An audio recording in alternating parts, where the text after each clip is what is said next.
I was reading from the Bible in 2 Kings chapter 4, verses 2 through I think it is 6. And as I was giving it some thought, it was about this widow who is approached by a man of God, Elisha, and he understands and senses her dire situation. It's financial. And he is asking this widow, who she only has a son to look out for her. Apparently, I think the son is young, so he can't really provide for her at this point. But so the man of God asks her, "What can I do to help?"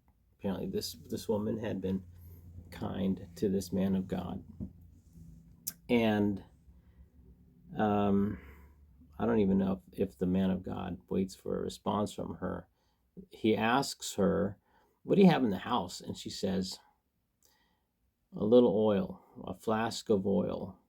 And the man of God says, "Okay, borrow as many empty jars as you can from the neighbors, and then bring them into the house, and then close the door behind you.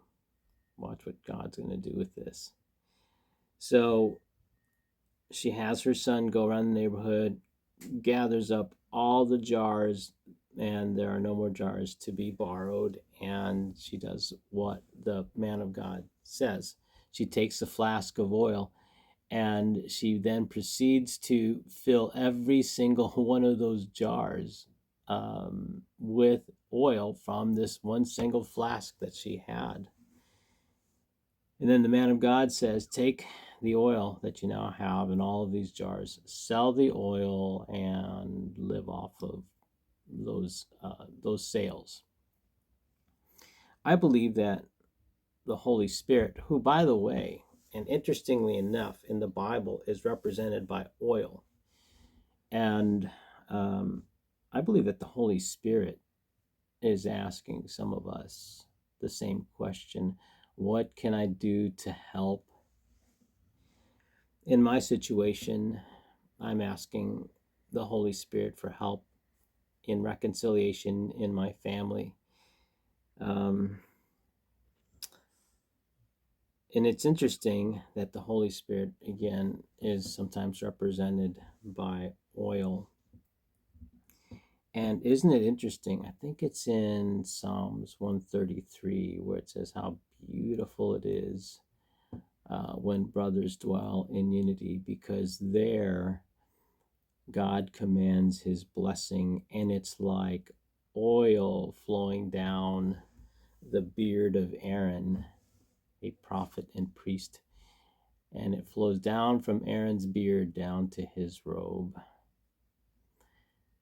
I believe that's a thought and promise that I can cling to in terms of reconciliation in my family. Um, there's some unfinished business there, and I think the Holy Spirit's asking me for help in that. How can he help? And I'm saying, help in this situation, let my family be reconciled, because until then, until brothers and sisters are living and dwelling in unity, that's where he can command his blessing. And I don't know about you, but I can use all the blessings God can give me.